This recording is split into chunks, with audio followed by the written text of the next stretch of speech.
The first cars appeared in the late 1700s. They were powered by steam, like locomotives.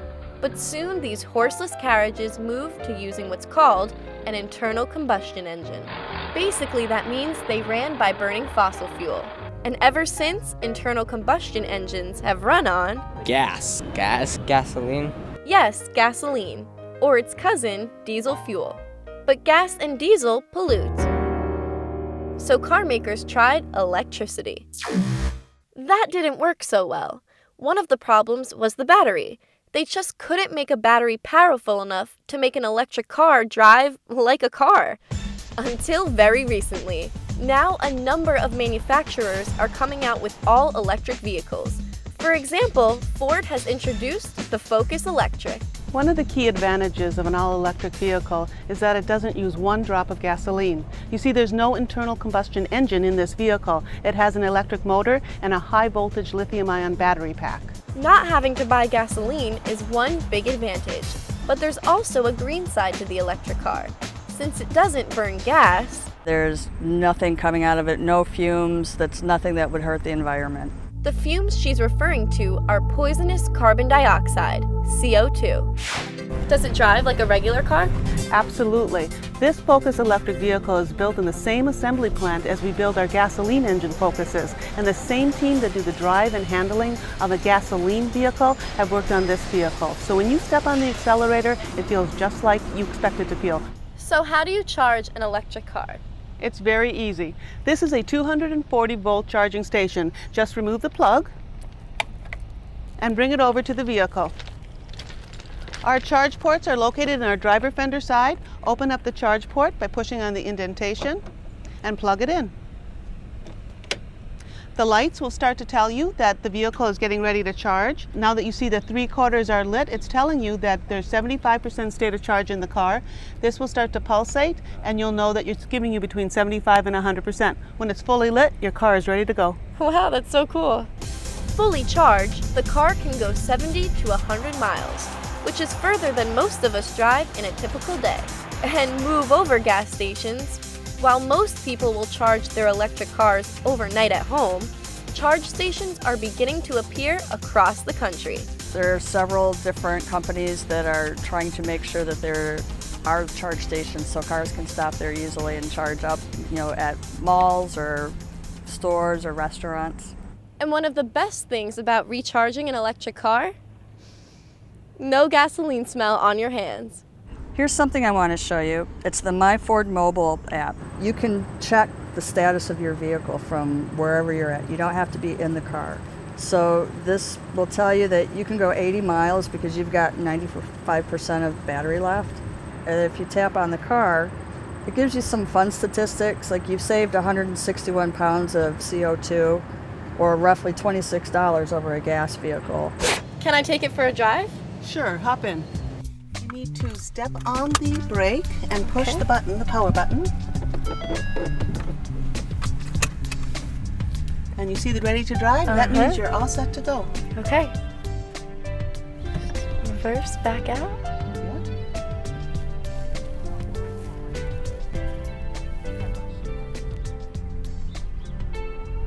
Drives really smooth.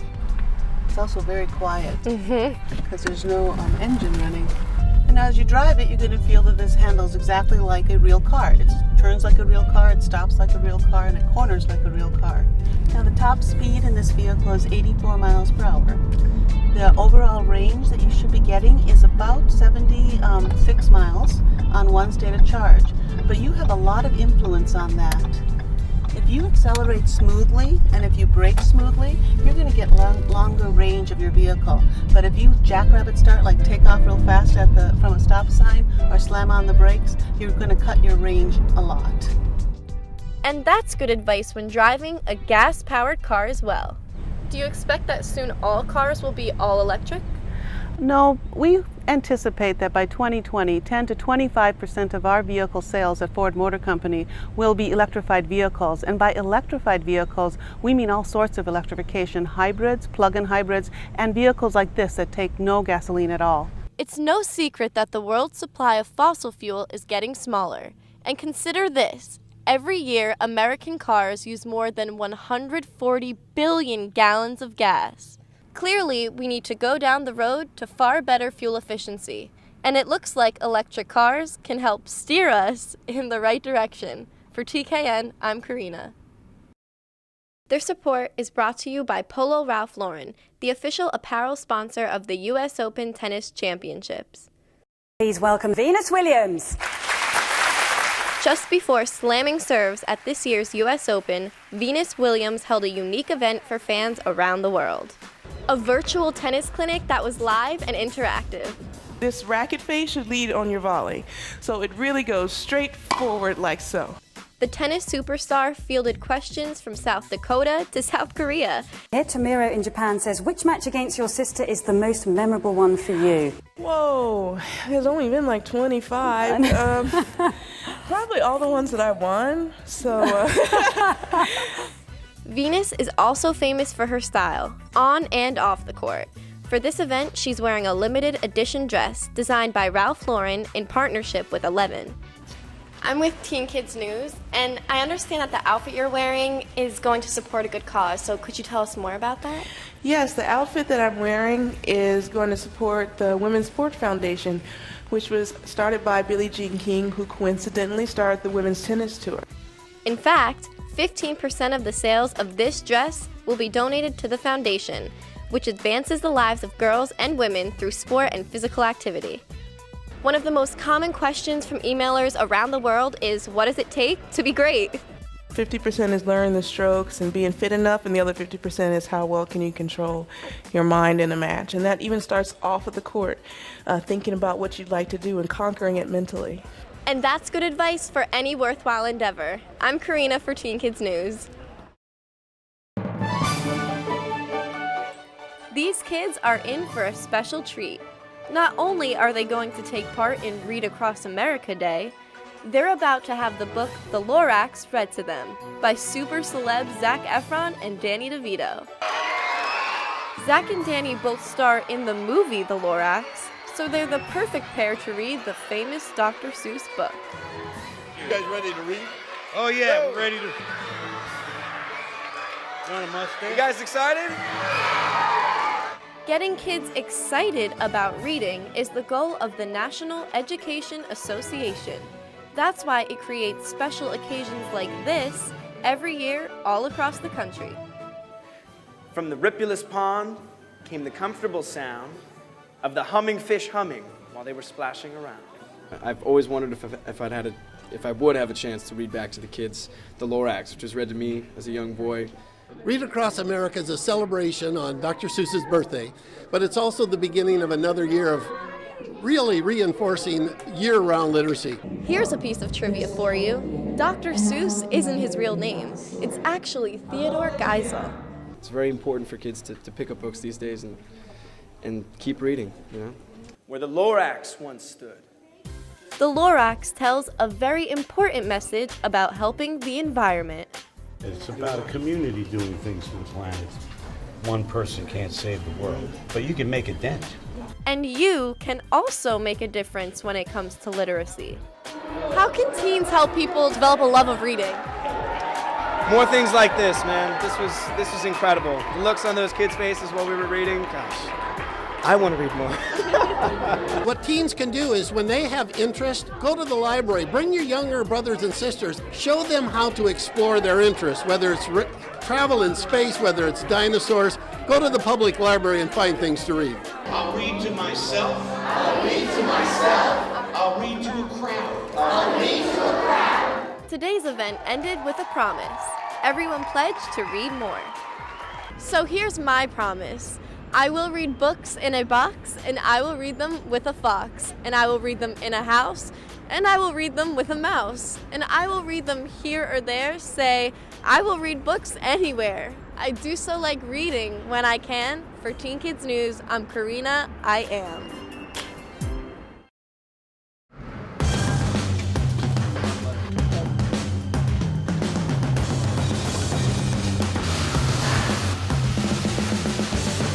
This is the Bergen County Fire Academy in northern New Jersey.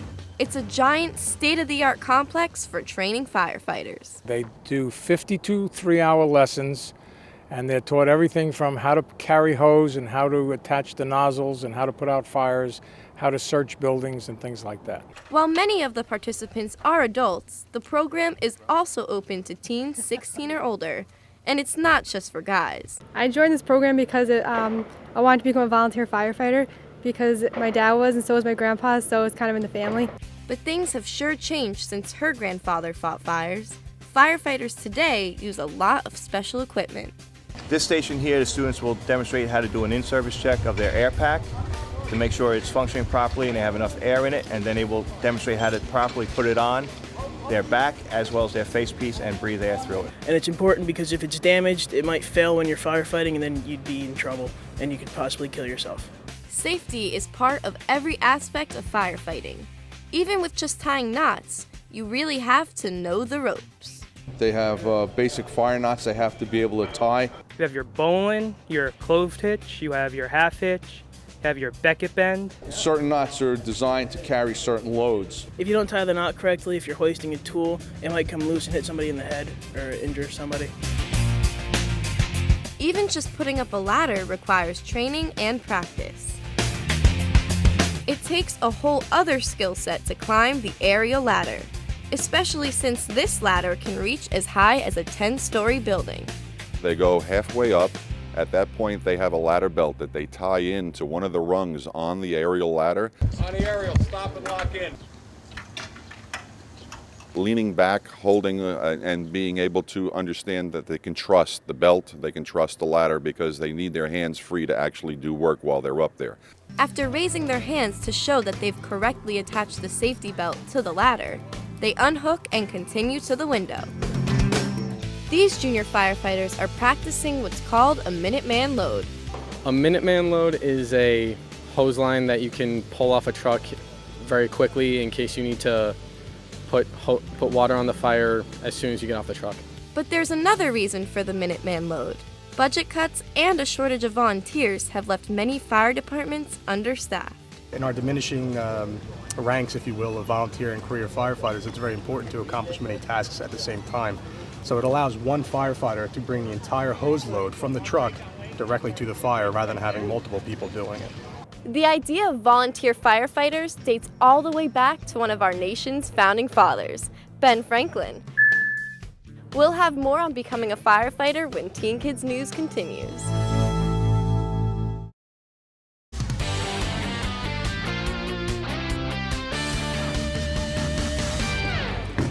Brian, checking for heat.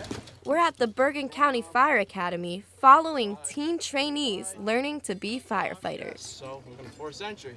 Sometimes firefighters have to be able to force their way through a locked door. Okay. Ready? Ready? Strike. Strike. Strike. Once inside a burning building, a top priority is looking for people who need to be rescued. It's completely dark, and what they're going to do is they're going to go in and do a full primary search of the room, search for all occupants on top of couches, on top of beds, laying on the floor, right behind the door, underneath windows. There's a lot of science to firefighting. For example, these trainees are using a simple physics principle to create what's called a fog vent. That's why the water stream is aimed out the window. Basically, they open it up into a cone shape, just enough to fill the window. And it creates a negative pressure in the room, and it sucks all the heat gas and smoke out of the room. Once that happens, get up off your knees, okay? Approach it, give me an overhaul. Any questions? Okay. The Academy prides itself on recreating conditions as realistically as possible, along with maximum safety, of course. Here, trainees are put in the line of fire, literally.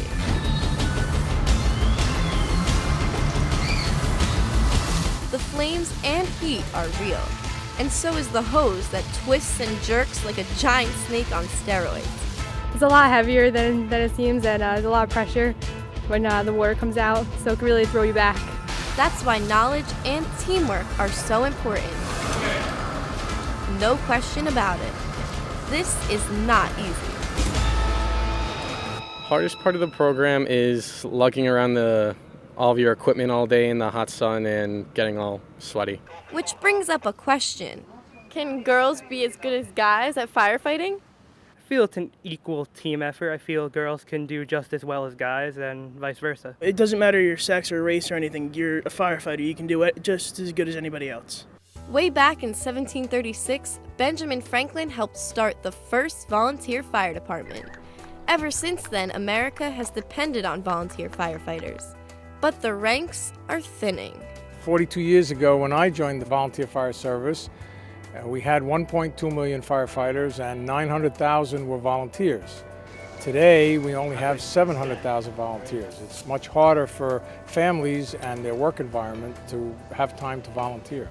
Are you hoping programs like this will change that? Oh, yes, I am. I'm hoping in the future we can get more volunteers.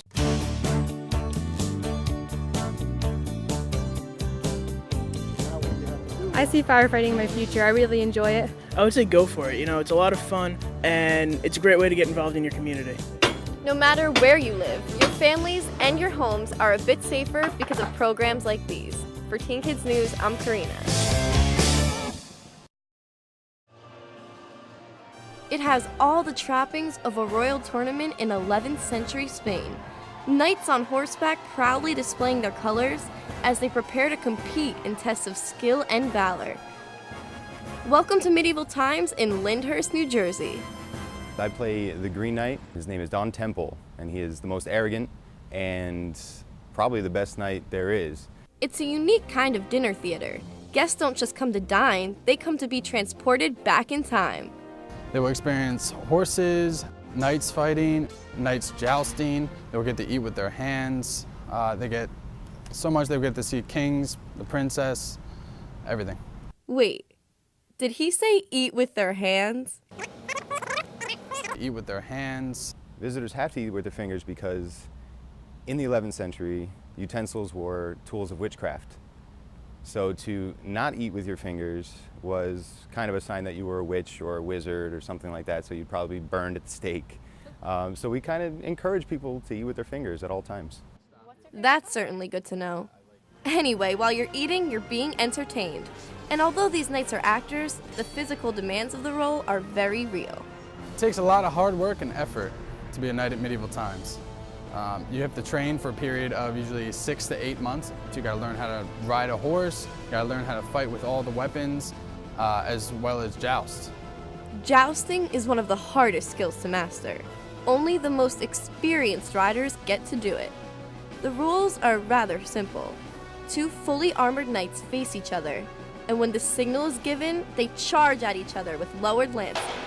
Basically, it is the first man to be dismounted off his horse by the other guy hitting him. Then there was also how much you broke of your lance on their shield. The bigger a hit on them, the more your lance broke, and you got points as you went through the tournament. And you ended up winning by the amount of points you had, or if you knocked your opponent off the horse. Sword fighting, even when carefully rehearsed for the show, isn't for the faint of heart either. It's the most interesting point of our job is to fight hand to hand with swords, you know, and it's dangerous, but we're all well trained, and we do it to the best of our ability not to hurt each other. They're real swords, but they are made with a modern metal called titanium. So they are a bit lighter than real steel swords would be. You can see that when they spark together when they hit. Andrew explained that their costumes are specially designed with safety in mind. We have gauntlets and gloves that are used for protection, but they're not what they would have had in the medieval age. Our belts are thick gauge leather so that we can hit each other in the belts at certain points in the show, and the thicker the leather, the less we're going to hurt each other. I asked Juan if he could teach me a few sword fighting skills. First step, you need a sword. Here you go. All right, that is a spada. One-handed sword, I have one as well. To begin, feet shoulder width apart, bend the knees, sword extended, just so we cross. All right, now you're gonna step forward with your left leg, I'm gonna step back with my right. Now take your sword out behind you and swing from my shoulder. Step, and step at the same time, yep. Good, try to get the edge. Sounds a little better. Good, now you're gonna take it up my sword, take it to the other side, and come here, and step. Aha, again. Okay. Do it again. And now swing, step.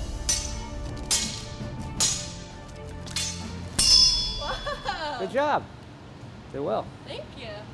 So now you learned the basics of sword fighting. If you ever do get in a sword fight, you have some skills to use to defend yourself. Thank you. Congratulations. Good job. Coming up, we'll get up close and personal with a knight's weapons of war.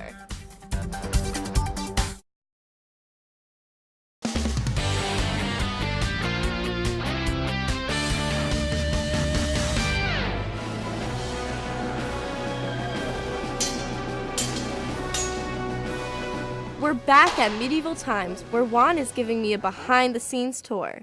This is the armory for the show. Everything is modeled after weapons that were really used during the Middle Ages. I was surprised to learn that some of these weapons didn't actually start out as weapons. Now, the axes and the flails were actually, these were tools first. I mean, axes are used to chop wood and everything else, and eventually they became weapons out of necessity, and then eventually got changed into actual war items. This is to really, do damage to people. It has a spike on the end for killing, on the top, so you wouldn't chop wood with this. Then we have the bowl or flail. Now this eventually came from a threshing tool for grain, but it would be a stick on a chain, and they just thresh grain to separate the wheat from the chaff. But then they added to a chain, to a heavy ball and spikes, which this one doesn't have for safety, and it became a weapon of war.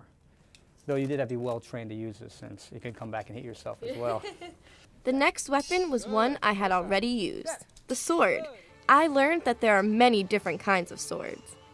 This is more like a broadsword, in the sense that you have a sharp edge on both ends, and so you can stab with it, and you could cut and slice with it. And the largest version of that would be the mandobili, or the two-handed sword, because you can now use a two-handed grip with it, or if it wasn't too heavy, you can still use it with one hand. And you see, definitely longer, and there's been swords, especially the Scottish claymore, which could be basically about almost 6 feet. Some of the swords could weigh anywhere from 10 to 50 pounds. Whoa. Thank you. Wow. A little heavier. Even though these are titanium, it still has some heft to them. By heft, I guess he meant heavy, and it really was. Next came the shields. These were used for jousting. They're a little longer, and they have the emblem of the knight on them, so that you can recognize their standard. That was important because few people could read in the Middle Ages, so designs were used to identify the knight. When you have a helmet on, you all look the same. The designs not only told you who the knight was, but what rank he held in society. They all gave different information and things, so someone could look at it and knew exactly who that was and where their standing was in the social hierarchy. The designs were often woven into a coat the knight wore over his armor. It was called a coat of arms. What makes this knight different from all other knights? It's me! Experiencing history has never been so much fun, and that's the point. At Medieval Times in Lyndhurst, New Jersey, for Teen Kids News, I'm Karina. This report is brought to you by Ralph Lauren. It's the city that's visited by more tourists than any other city in America, especially this time of year. Welcome to the Big Apple, New York City. So if your family's visiting for the holidays, here are some great things you can see and do. Let's start at the top. You just can't beat the views from the observation deck of the Empire State Building.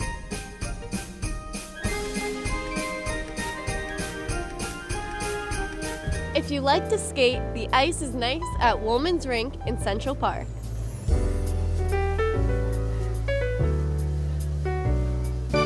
Here's one tourist attraction that's good enough to eat. Serendipity has fun food and its famous frozen hot chocolate. Yum. New York is the theater capital of the world. A hot ticket is the Christmas Spectacular at Radio City Music Hall. But one of the best shows in town is free. The fantastic holiday windows, like these at Ralph Lauren. They draw lots of oohs and ahs. Look at that. Look at the dress. It's so pretty.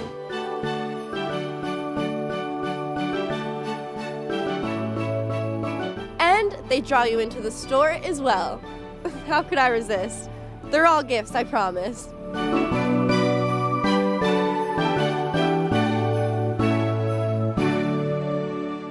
And of course, there's the giant tree at Rockefeller Center. So let's recap. If you're visiting New York City this time of year, there's lots of fun things to do while you're here. It's great to skate at the park's Woolman Rink and then cool off with Serendipity's famous cold drink. There's so much to see along the streets of the city, from bright lights that are shining to windows that are pretty. Don't miss the Rockettes as they kick it old school, or the towering tree that's ever so cool. But this season, wherever you are and whatever you do, all of us here at TKN send holiday wishes to you.